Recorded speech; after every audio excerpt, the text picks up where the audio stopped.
This is Akashvani, the news read by Valsa Williams. Indian Space Research Organisation ISRO successfully launched the space docking experiment SpaceX mission last night. ISRO's PSLV C-60 rocket, carrying two spacecraft that would aid in demonstration of space docking, lifted off from the Satish Dhawan Space Centre in Sriharikota. PSLV C-60 successfully deployed two satellites SDX-01, the Chaser, and STX-02, the Target, in low Earth orbit shortly after its launch. The two spacecraft will now be directed towards achieving space docking in the next 10 days. SpaceX aims to demonstrate advanced in-space docking technology, a crucial capability for future missions, including lunar expeditions and the Bharatiya Antariksh Station. The SpaceX mission represents a critical step in advancing India's capabilities in orbital docking. After the successful launch, ISRO Chairman S. Somnath informed that the panels of both the satellites have been deployed successfully.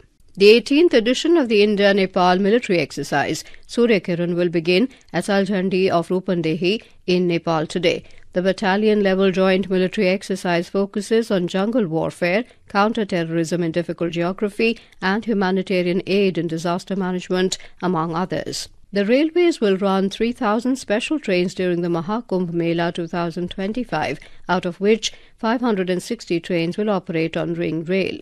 The Mahakumbh will be held from January the 13th to February the 26th in Prayagraj in Uttar Pradesh.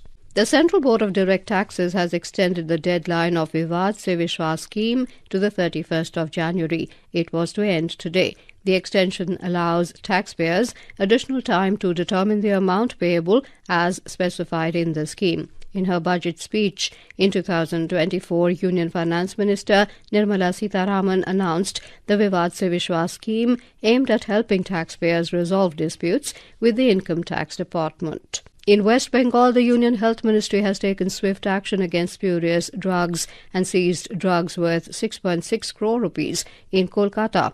Central Drugs Standard Control Organisation, CDSCO, and Drugs Control Directorate under the ministry conducted a joint raid in Kolkata and seized spurious drugs and arrested an accused.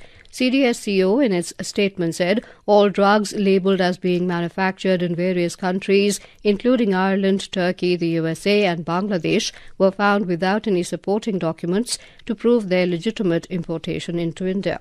The Supreme Court has granted additional time to the Punjab government to shift farmer leader Jagjit Singh Dhaliwal to hospital or take medical aid.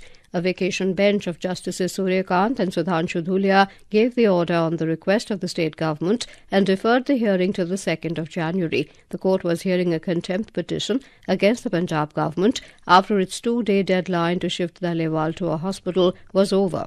Farmer leader Dhaliwal has been on an indefinite fast at the Kanori border point between Punjab and Haryana since November the 26th, urging the centre to fulfill farmers' demands.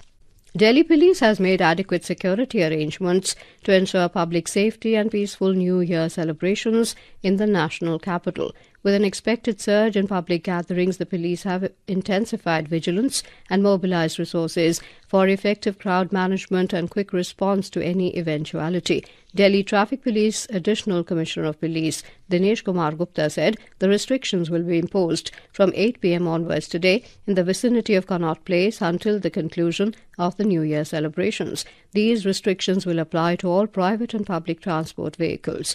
Police presence will be ensured in areas like New Delhi, India Gate and surrounding locations. Delhi Metro Rail Corporation has said to ensure public safety and manage crowds on New Year's Eve, exit from Rajiv Chowk Metro Station will not be allowed from 9 p.m. onwards. Cold wave conditions continue to sweep North India with temperatures plummeting across several states. As per the India Meteorological Department, cold wave conditions will continue in Jammu and Kashmir, Himachal Pradesh, Uttar Pradesh and Madhya Pradesh during the next 2 days. It has also predicted cold day conditions in Haryana and Chandigarh today and in West Uttar Pradesh and Madhya Pradesh till tomorrow. In Hockey India League, Delhi SG Pipers will clash with Hyderabad Tufans at Rourkela today. And with that, we end this news bulletin.